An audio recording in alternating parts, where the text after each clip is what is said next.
श्री राम समर्थ. समर्थांनी एक सुंदर असा बोध आपल्यासाठी प्राप्त करून दिलेला आहे. अंतःकरणाला अंतःकरण जुळल्याशिवाय माणसांची मैत्री कायम टिकणार नाही. समर्थ म्हणाले, आपल्या आयुष्यात अनेक जण येत असतात, अनेक जण जात असतात, परंतु मैत्रीचं नातं कसं कायम टिकवायचं. आपल्या आयुष्यात सगळेच जण मित्र नसतात. आपण सगळ्याच नातेवाईकांशी बोलत नाही का बोलतो? बघा, विचार जर आपण केला ना, आपण यांच्याशी जर बोलायला गेलो की त्यांच्याशी आपले वैर असतात.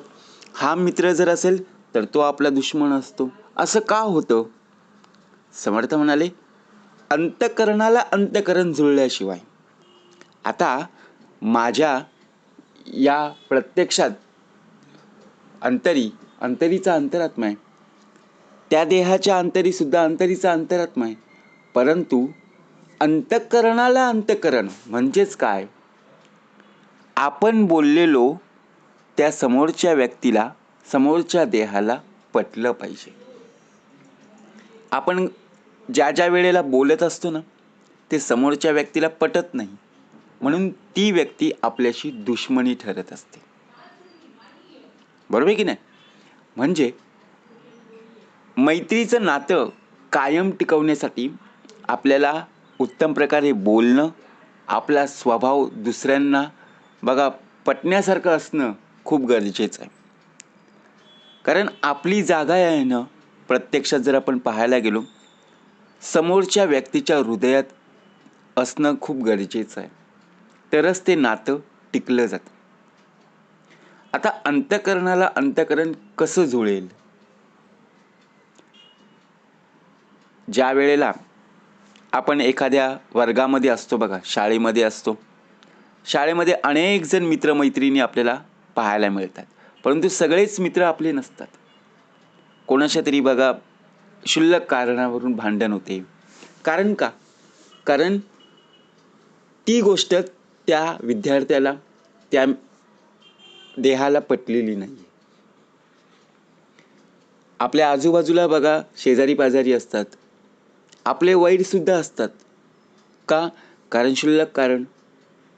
आणि ज्या वेळेला बघा त्यांचं बोलणं, आपलं बोलणं एकमेकांशी संवाद साधत असताना पटलं जातं, त्यावेळी मैत्रीचं नातं पाहायला मिळत असतं. समर्थ म्हणाले, माणसांची मैत्री कायम टिकवण्यासाठी काय असणं आवश्यक आहे? तर विश्वास, आदर, निस्वार्थ प्रेम आणि एकमेकांना समजून घेणं आवश्यक आहे.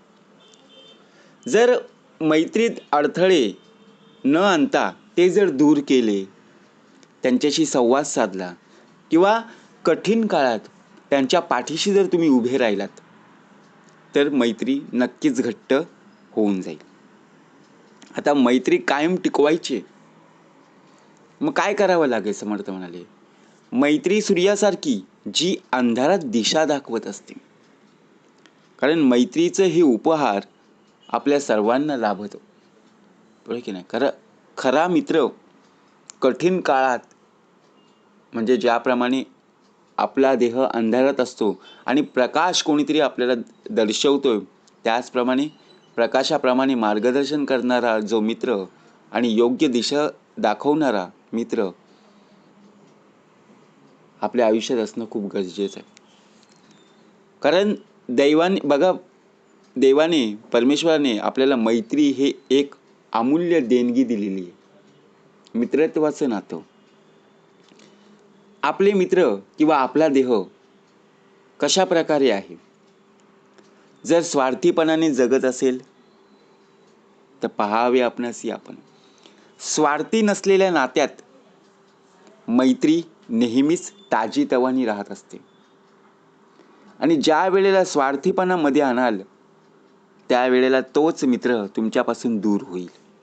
ज्या मैत्रीत काहीही मिळवण्याची अपेक्षा नसते, ती मैत्री कधीही जुनी होत नाही किंवा संपत नाही. आपण एखाद्याशी बोलत असताना, मित्र असो किंवा मैत्रीण असो, बोलत असताना मनमोकळेपणाने बोलणं खूप गरजेचं आहे. आपली विचारांची जी बघा तार असेल, जर जुळत असेल तर काहीही बघा मनामध्ये न ठेवता एकमेकांशी आपण संवाद साधत असतो. जसं की पारदर्शक संवाद आणि एकमेकांचे विचार समजून घेणं, मैत्रीला सखोल आणि कायम स्वरूपी बनवणं हे आपलं कर्तव्य. आपल्या नात्यापेक्षा आहे ना, आपले नातेवाईक खूप आहेत, परंतु त्या नात्यांपेक्षा आपले मित्रमैत्रिणींचा आधार खूप हवाहवासा वाटतो. का? अहो, आपले नातेवाईक आहेत ना, परंतु आपल्याला आहे ना, आपल्या नातेवाईकांपेक्षा आहे ना भरोसा, विश्वास कोणावर? तर आपल्या मित्रांवर. कारण एक फोन केला की आपल्या घरी हजर, जो आपल्याला समजून घेईल. आपल्या हाकेला जो धावून येतो तोच खरा मित्र ना.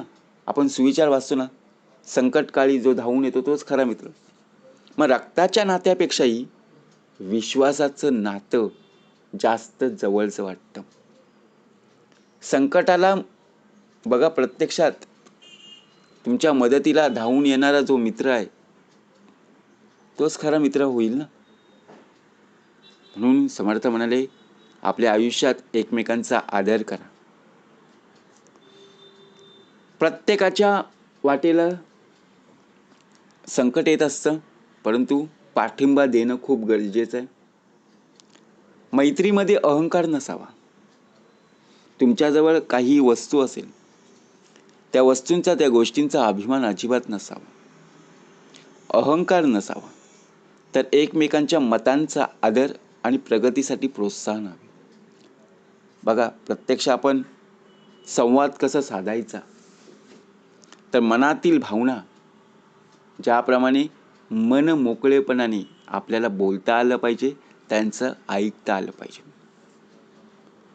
दुसरी महत्त्वाची गोष्ट म्हणजे समर्थांनी दाखवलं ते म्हणजे विश्वास. आपला कोणावरतीच विश्वास नसतो. समोरची व्यक्ती बघा बरोबर सांगत आहे तरी सुद्धा आपण त्यावर ट्रस्ट म्हणजे आपलं विश्वास ठेवत नाही. मैत्रीचा कणा म्हणजेच एकमेकांवरचा विश्वास. जर आपण विश्वास संपादित केला तर नक्कीच आयुष्य उज्ज्वल आहे. कारण वेळ एकमेकांसाठी काढणं खूप गरजेचं आहे. त्या वेळेला प्रत्यक्षपणे आपल्याला बोलवलेलं आहे, आपण त्यांना बोलवलेलं आहे, त्या वेळेला आपण हजर राहणं खूप गरजेचं आहे. कारण आपल्या आयुष्यात अनेक मित्रमैत्रिणी असतात, नातेवाईक असतात, परंतु संकट वेळेला, संकटकाळी कोणता देह धावून येत असतो, कोणत्या मित्राचा, कोणत्या नातेवाईकांचा आपल्याला आधार मिळत असतो, हे पाहणं गरजेचं आहे. म्हणून समर्थांनी सुंदर भाग दिलेला आहे. जर आपल्या देहाची, आपल्या मित्रांची, आपल्या मनुष्य देहांची, समोरच्या व्यक्तीची मैत्री कायम टिकवायची असेल तर आपल्यामध्ये विश्वास असणं खूप गरजेचं आहे. समोरच्याला तुम्ही आदर द्या, मान द्या, बघा सन्मान द्या. समोरची व्यक्तीसुद्धा तुमच्यावर निस्वार्थपणे प्रेम करेल. एकमेकांना समजून घ्या.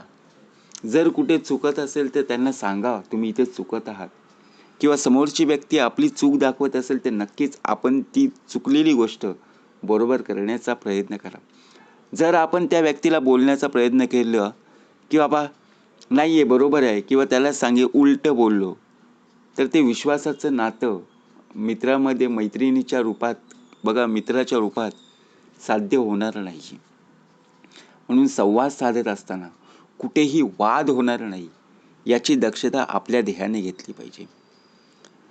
म्हणजेच आपला देह ज्याप्रमाणे अंधारात चाचपडत असतो आणि त्यावेळेला कोणीतरी बघा प्रकाशासारखा दिवा, प्रकाशासारखा उजेड आपल्या आयुष्यामध्ये योग्य दिशा दाखवत असतो, तोच खरा मित्र. म्हणून आपण आपल्या आयुष्यात कधीही स्वार्थीपणा आणायचा नाही आहे. अहंकार आणायचा नाही आहे. कारण जे काही मिळणार आहे ते इथेच नष्ट होणार आहे. बरोबर की नाही? म्हणून अहंकार नष्ट करायचा आहे. गर्वपणा आहे तो पण नष्ट करायचा आहे. काय मिळवायचं आहे? तर योग्य प्रकारे सामर्थ्य, योग्य प्रकारे पुण्याई, योग्य प्रकारे शिल्लक आपल्याला वाढवायची. मग त्यासाठी तेच खरं नातं आहे जे भगवंताशी एकरूप आपला देह असणं गरजेचं आहे. जय जय रघुवीर समर्थ.